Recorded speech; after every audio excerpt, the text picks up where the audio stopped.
Good morning, everyone. Oh, wait. Sorry. Hold on. We haven't admitted the Zoom room yet.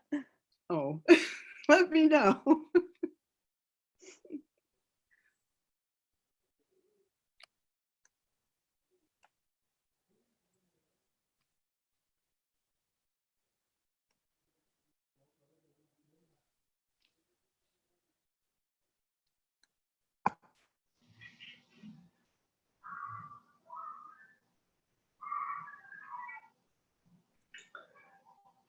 Okay, Jane, whenever you're ready.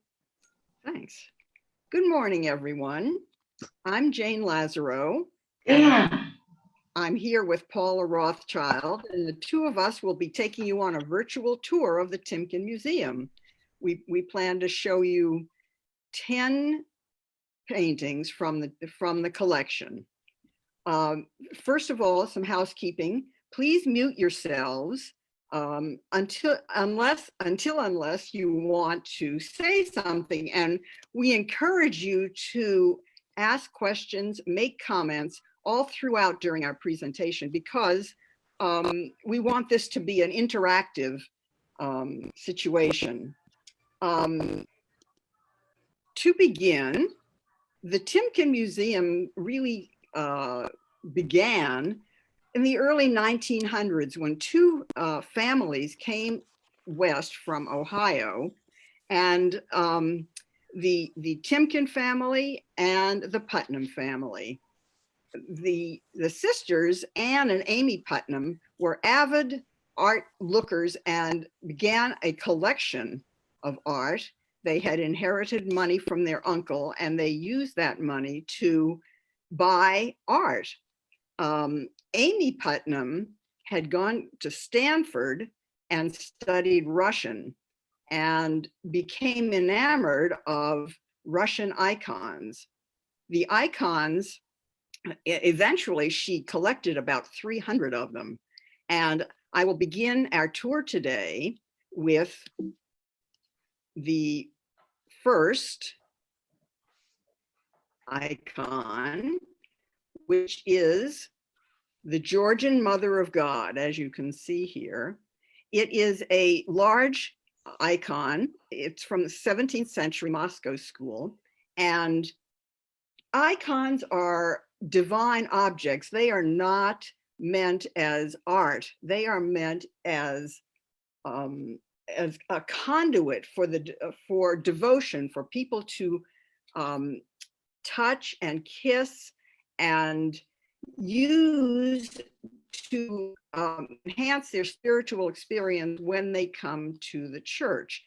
The icons are full of symbolism. This Georgian Mother of God is of Mary and Jesus, and you'll see on the symbolism of Mary. She always is shown with 3 stars, a star on a shoulder, on her head, and on the other shoulder, which stand for her purity before, during, and after the birth of Jesus. So because we don't consider these art, it's ironic that they are in an art museum, and we do talk about them, or at least I do, as the way we would talk about art.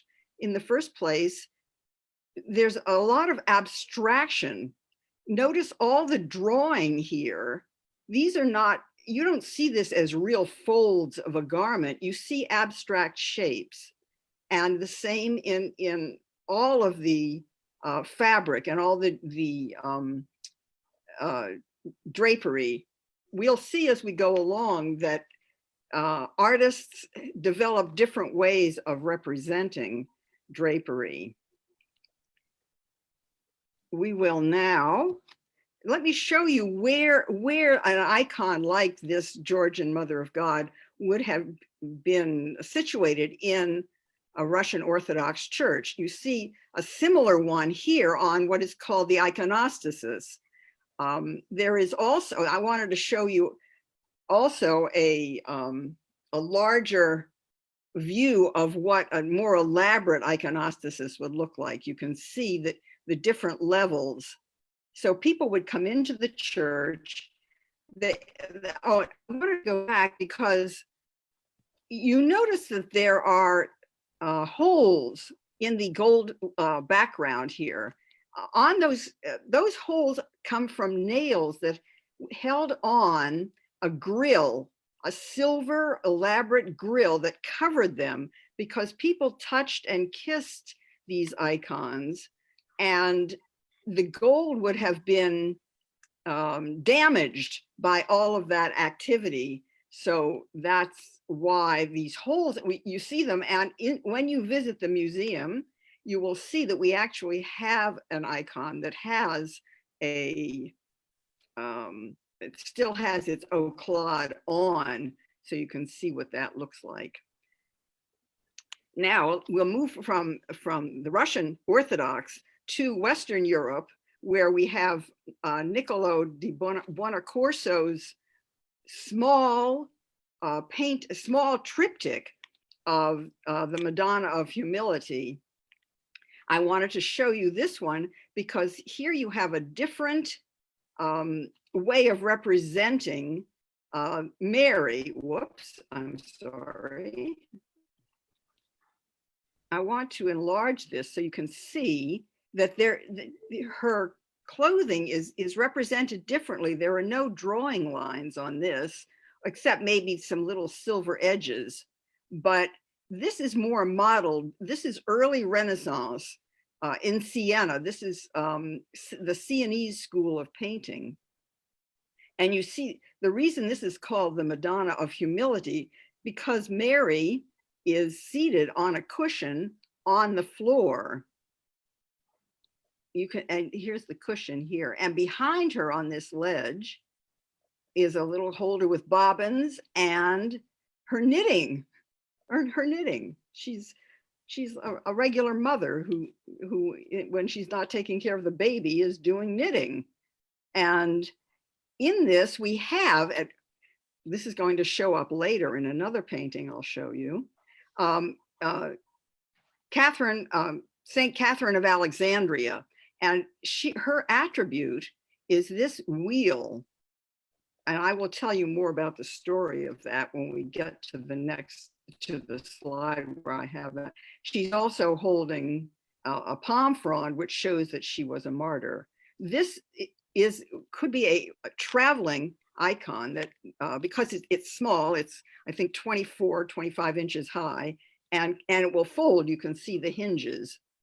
It also has Saint Christopher and the Annunciation. There's the angel announcing to Mary that she will be pregnant, and the crucifixion with Saint Francis. Jane, I have a question. It's Marilyn. Yes, hi, Marilyn. Hi, are these painted on wood? Is that what it is? Absolutely. The icons are on wood, and this one too is painted on wood. So this is a wood structure. And so how did they preserve it? I mean, how did they keep the wood from just rotting with all the paint and oils and everything? Oh, no. It's not oil paint to begin with. This is still egg tempera. Oh, okay. And it's heavily gessoed so that the wood is completely protected from the degradation that might occur from the paint. Although I don't believe that tempera would eat into the wood the way oil paint would. But I mean, they were in churches which were cold and moldy and moist, and you would think that just being in the lab, mold just grows on, even in a house, it grows on everything. Absolutely. This one was probably not in a church. As I said, this was probably a personal one that was used for personal private devotion. But the question is a good one. In the previous one that I showed you of the church icon, again, the wood is very protected, and I am sure that they darkened with age because there was a lot of candle smoke. And as I say, people touching them, the ones that were accessible. I mean, the ones up high, they couldn't touch, but yes, I'm sure. And that's why the stuff needs to be cleaned. Thanks. That's Time good. to time. Okay. Paula. As we turn to the left, we see a small painting that's about 1.5 feet high and about foot wide, entitled "The Portrait of a Youth Holding an Arrow." This was painted between 1500 and 1510 by Giovanni Antonio Botrafio. The date is particularly important because this was during the High Renaissance in Italy, and three of the great masters, Michelangelo, Leonardo da Vinci, and Raphael, painted at this time. Perfection was important. People who had their portraits painted wanted to look beautiful. Here we have a painting of an idealized person, but listless and androgynous. And I say this because a number of times children in the museum have pointed to this painting and said, "Tell me about that girl." Mhm. It is said to be the portrait of a friend of the artist who happens to be a well-known poet, Geronimo Cassio. He's shown wearing a narrow headband called a fillet, intertwined with laurel leaves, and holding an arrow. These are symbols of Apollo, the patron of poetry and leader of the muses. Next. Next. When children come to the museum, I always ask them if this painting reminds them of any famous painting, and they are quick to respond, the Mona Lisa. This is no coincidence because the Mona Lisa was painted by Leonardo da Vinci, who was also Botrafio's teacher. As you can see, there's a strong resemblance between the two paintings. Botrafio was highly regarded as a portrait painter and influenced by Leonardo. In fact, this painting was sold as a Leonardo da Vinci to Lord Elgin, known more for the Elgin marbles that were removed from the Greek Parthenon and put in the museums in Britain. Many other of Botrafio's paintings were also attributed to Leonardo da Vinci, and we are fortunate to have this in the collection at the Timken.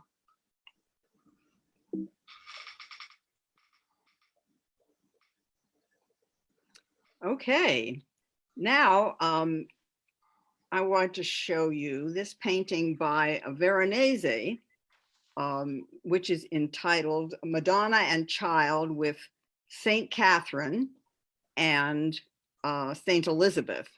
This is a painting done by Veronese in, I guess, the mid, oh darn, excuse me a moment. I don't have my dates on here, but oh yeah, in 1565. It was a transition time between Renaissance and Mannerist period in art. And the Renaissance, the High Renaissance, stressed the life of man on earth. And as a result, you'll see that drapery is now much more realistic. The painting of human beings is much more realistic. The important part was being living our life now, not waiting to live in heaven. So the story in this one is of Saint Catherine, who is, sorry, nope. Okay. There. Originally, we thought that this one was titled Saint Justine, but in later research showed that Saint Catherine is kneeling on this wooden object here, which it turns out is the hub of a wheel. And as I mentioned before in the earlier triptych, this is Saint Catherine's attribute. She was a queen who, when she was crowned as queen, Emperor Maximinius tried to seduce her and she refused him. So he threatened to kill her on the wheel. she was saved at the last minute by a hand from heaven, but in fact, he later beheaded her. So she became a martyr, and here is the palm frond that shows that she was a martyr. The reason I say that this has Mannerist aspects is because there is no space. If you notice down at the bottom, there's no way for the viewer to move into the space in front of the figures on the painting. And that's one aspect of Mannerism, that space is contracted and not realistic. Another is the odd pose. I mean, if you look at the way she is kneeling, it's a very awkward pose. There's another aspect to the story about the baby Jesus favoring her. At first, I thought that this might mean that the woman who was painted here was in fact the patron who paid for the painting. But then further reading said that this is part of one aspect of the story, that the baby Jesus leans toward her, and when she accepts Christ, the baby comes to her fully. And then in another part of the story, she marries Jesus and is given a ring. So it's a very rich story, and so many of these paintings have a narrative that is just very engaging. Jane, I have a question. So there are 5 figures in that and only 4 names. This is St. John the Baptist. Well, it says St. John, St. St. Elizabeth, Yeah, St. John, St. John the Mary, Baptist. I see. and Okay. So and that's the baby St. John. Yes, and you can tell again, he's wearing an animal skin here, which is often an attribute. Okay, and the St. Elizabeth, St. Elizabeth. that's the one on my right, my left, that one. Yes, that one. An awfully masculine looking face. Yes, and she is meant to be an older woman, and she's a cousin of Mary. I mean, you know, we older women are sometimes portrayed that way. Some of us have more masculine faces. Yeah. So who were the models for these people? That's a good question. I assume that they hired models to come into the workshops and do them. The models do not have names at this point. We don't know. And I want to also point out that Veronese was very interested in fabrics, and he's done a wonderful job in showing the fabrics, the shimmering, especially on the right. The colors are really good, and he's known for that. His art is known for painting the fabrics. Absolutely, fabric and color. He was known as a wonderful colorist. And in the next slide, this painting is another one that he did where the color is much more vibrant. And this painting is called Feast in the House of Levi. And it was originally supposed to be a Last Supper. But when the Inquisition, after he finished it, the Inquisition saw it, they said, no, this is not fitting because there are dwarfs, there are dogs, there's debauchery going on, all sorts of stuff going on, and they thought it was not appropriate, and they wouldn't accept it. They wouldn't allow him to put this in the church where it was commissioned. So he thought about this for a while, knew he wasn't going to get paid if he insisted, so he decided to change the name to Feast in the House of Levi. And it's also a Bible story, but it's not as sacred as the Last Supper. So it was accepted. I thought that was very clever of him. Okay. Paula. Okay, as we enter the Dutch Flemish Gallery, we see several portraits, but we're going to focus on Mary Villiers, Lady Herbert of Sherlin, painted by Anthony van Dyck in 1636. Our eyes are drawn to her face where there's light, and she's surrounded by this brush of brown. We also see pearl necklace and pearl earrings, which indicate purity. And it, one of the questions that I ask children is, what do you notice most about her? And they're quick to say, she's pregnant. So I said, no. Actually, the dirndl was a very stylish way of women's dresses at that time. They were gathered at the waist, so it puffed out the way hers is. Her curls frame her face, but she has a pinkish tone and droopy eyelids that are clues to how she's feeling. She's sad. Mary is just 14 and she's a widow. And we see her left hand, the hand of sincerity, is pointing to that black bow. And some of you may know that even today, when somebody is in mourning, they wear a black ribbon that is cut, and that lets people know. Also, the wilted rose is also a symbol of a broken heart and a lost love. Her husband at 15 had gone to war in Italy and died of smallpox, and she was left. So what's interesting is that, let's go to the next slide.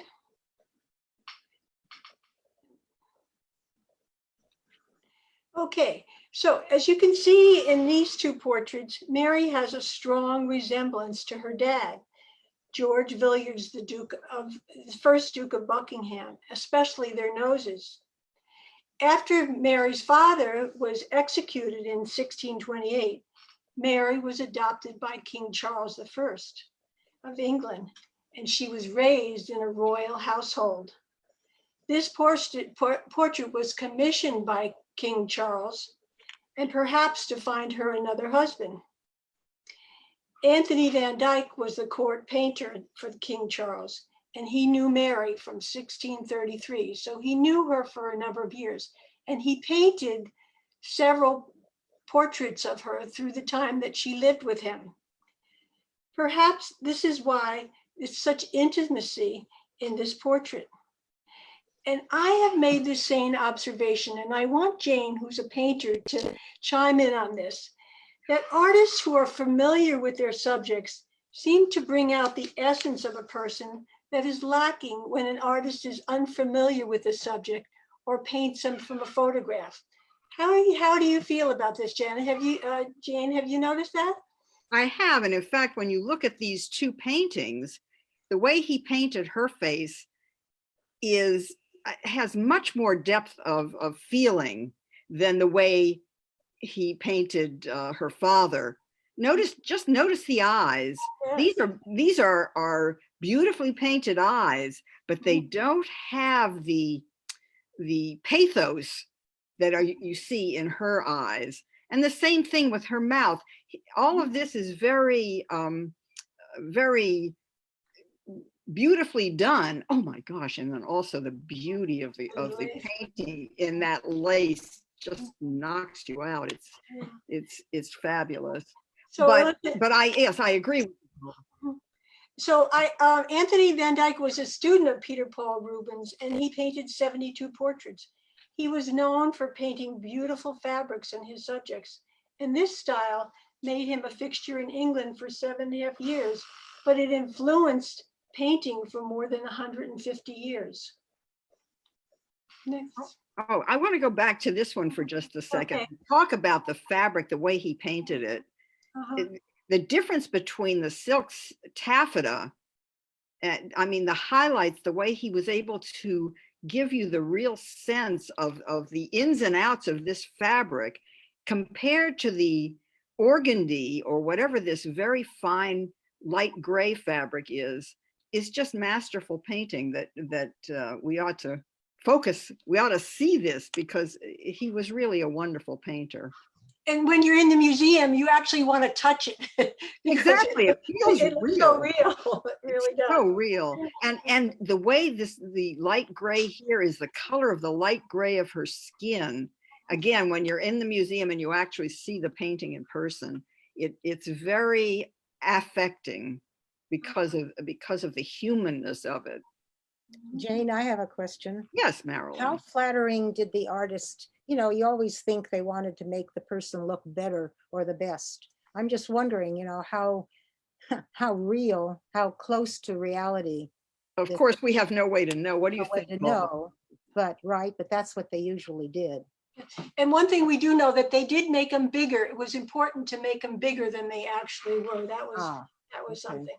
And actually, that's an interesting point too. The way that where they place the figure on the canvas. On another of these lectures, we can talk about the David, where the figure is placed lower on the canvas, which shows his humbleness. She is placed. We can't see the whole picture here, but she's placed pretty high up, so that this is she's important, and that emphasizes her importance. The fact that she was raised in the palace, and she's wearing these incredibly large and expensive pearls. I mean, costume, the way people are dressed talks about their status. And She we has no wedding ring. Jane, she has no wedding ring or any other thing on her she's finger. not wearing jewelry. It's true, that jewelry. And in fact, she may have taken it off because her husband died. Oh, usually you put it on the other finger. Well, you're right. We don't see a ring on any of her fingers. Another time when we talk about the lady in the green dress, we can talk about rings on fingers. Yes. I mean, that's for another lecture. Okay, let's move along. Let's see if I'm going in the right direction here. Yes. Okay. Now, while we're still in the Dutch and Flemish gallery, I'd like to talk to you about the Peter Bruegel painting of the Parable of the Sower. This is because Bruegel was living in Flanders, which is in the southern part of the Netherlands. It was still under Catholic domination, or people still practiced Catholicism rather than Dutch Protestantism, which was in the north, around Amsterdam. So he's painting here a religious scene, and it's the parable of the sower. And just in case you don't really remember the story, there are 4 places where one can sow seeds. One is on hard ground where birds will peck up the seeds and they won't grow. One is on rocky ground where the roots can't get down into the ground. One is on weedy or overgrown ground where the seeds can sprout, but they don't have enough light. They're shaded out. They can't grow. And the 4th is on fertile ground. And we see fertile places where these seeds have been sown in fertile ground, where you can see there's a crop here and down here. So the seeds have grown. And we see actually, can you see the sower in this painting?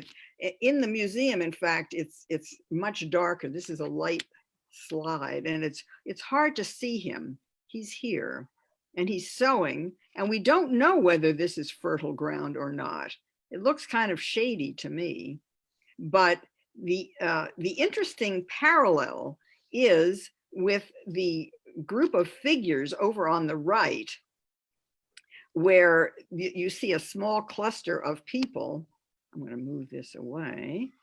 And over here, this is Jesus preaching to his followers.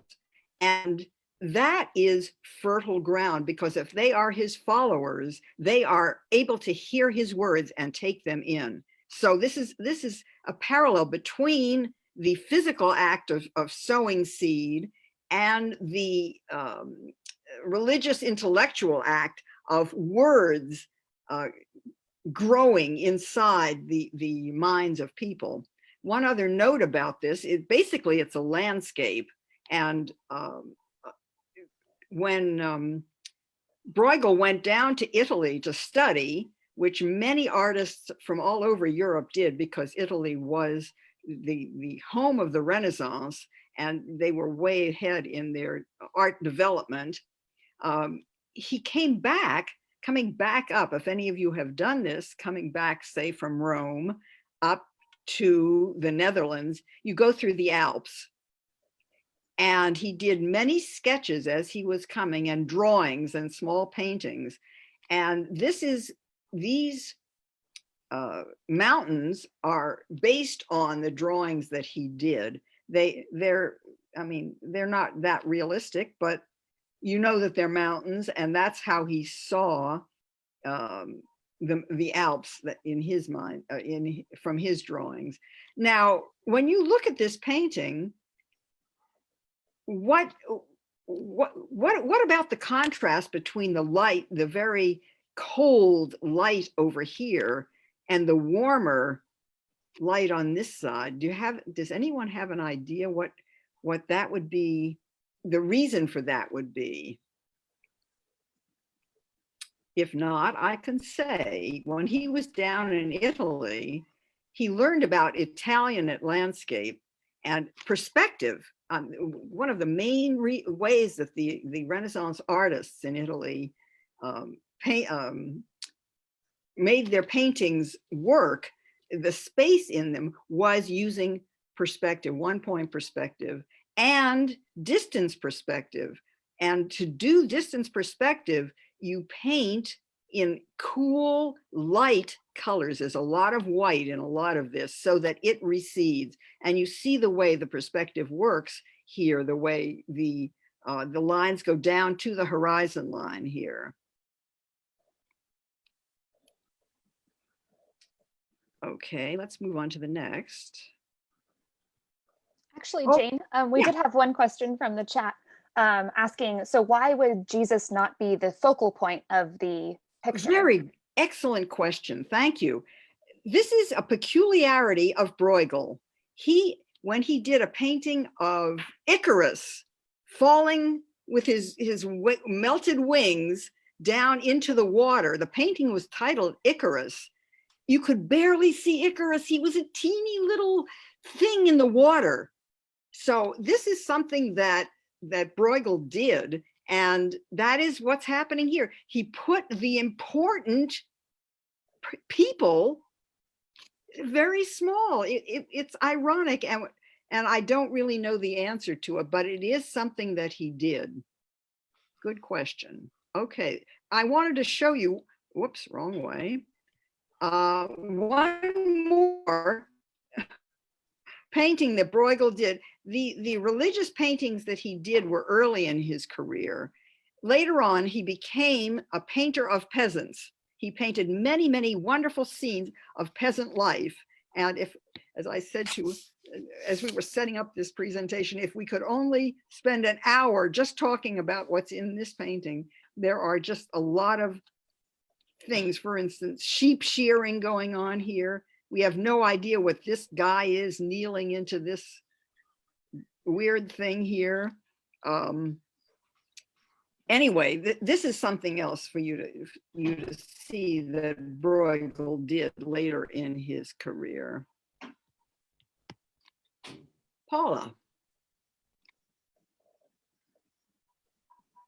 Okay, now we're in the French gallery, and these are very large portraits. They're about 4.5 feet by 3.5 feet wide, and they attract a lot of attention when people are in the museum. What they are is the portrait of Bartholomew Jean-Claude Puppy and his wife Marguerite de Sèvres, and they were painted in 1729 by Nicolas de Lagier. And question, portraits always have a purpose. What might be the purpose for painting these two portraits? Anybody have any ideas? Well, you could look at the clothing and that can tell you something. Yes, so they were upper middle class people, not a king and queen as many children speculate when they come into the museum, and they want to show off their wealth. Marguerite, she has luxurious fabrics, and I might add that as much as Lagier was a portrait painter and very well respected, early on in his career, he painted drapery. And we can see that, how beautifully he's painted the drapery of her velvet skirt, also the lace and the fur that she has. So he really used his expertise very well. He also painted the stomacher, which was popular at those times. And from the picture, it looks like it might be metal, but in reality, it's probably some kind of silk on buckram to give it some of that heaviness. But it's so shiny that it's reflecting the fur that's on her. Uh-oh, what happened? Oh, did Jane, is Jane still here? You don't see the picture? Okay, one moment, let me share my screen. Thank you.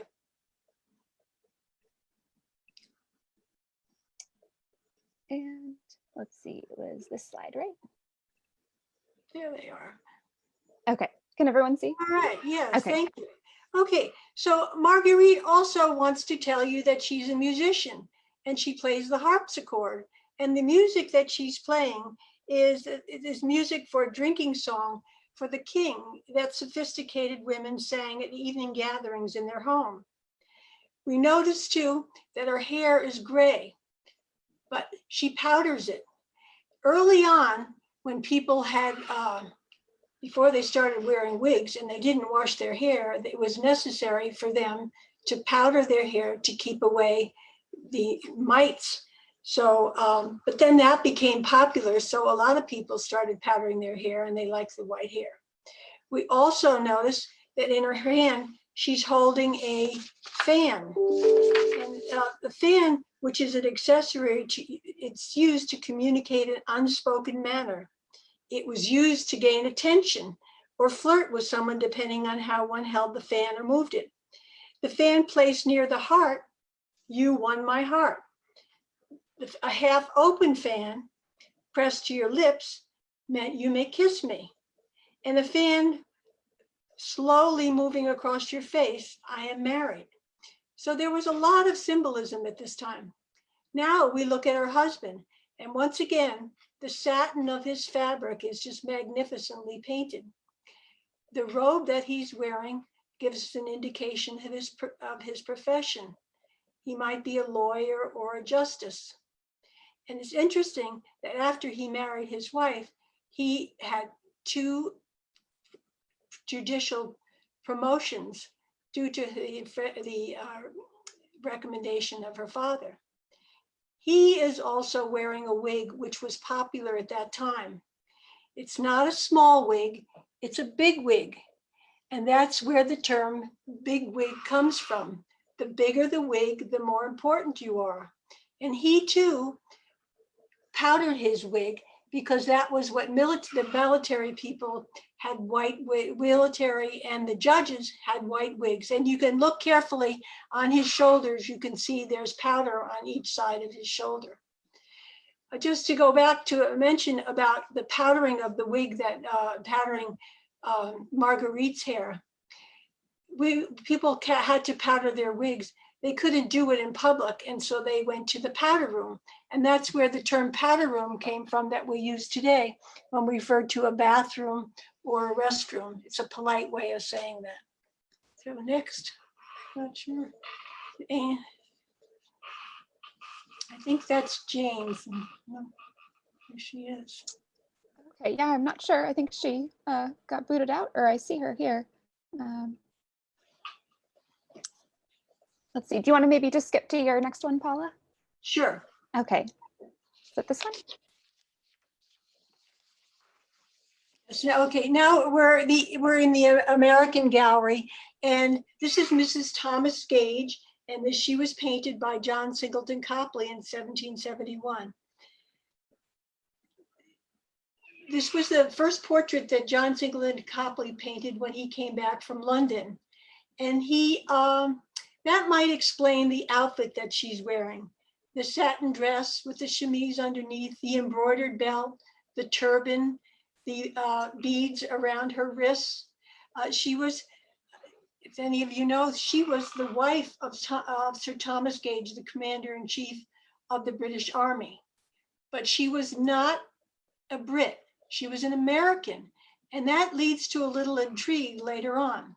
She was born in New Jersey, and her grandfather was the mayor of New York. And because of her status, John Singleton Copley wanted her to be wearing this outfit. she's not, she's deeply in thought and probably not worrying about the everyday things. And it's unusual for a portrait to have a woman, to have a person looking away from the viewer. But it helps with the arm of the camelback chair brings us back into the picture. The intrigue comes at the Battle of Lexington and Concord when that was fought. The Americans were informed that the British were coming, and the commander-in-chief, Gage, was questioned. Did you tell anyone? And he said, one person. We need to remember that Mrs. Gage was an American. Was she the spy? We'll never know. But soon after the portrait was finished, she and the portrait were sent to London with her 10 children. And the painting was exhibited in London and then remained in the Gage family outside London. But Copley said this was the best painting and portrait that he ever did. After the commander-in-chief returned to London, they had one more child, and perhaps that squelches the rumor that their marriage failed because of the American Revolution. Mrs. Gage outlived her husband by 36 years, and she lived to be 90 years old. Is Jane back? Here we have the picture of her husband to Thomas Gage that was also painted by Copley.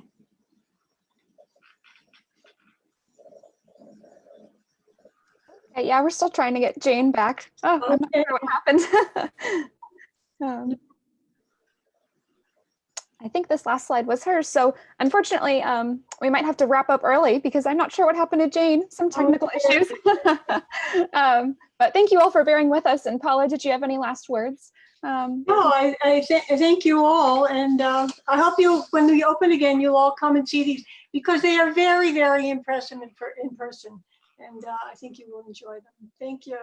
Yeah, so thank you all so much for joining us. Sorry about those technical issues, but we'll be back here next week at the same time with yet another tour. So thank you to Paula and thank you to Jane. I'm not sure where she went, but we appreciate both of your time giving this lecture. So thank you all very much. Thank you.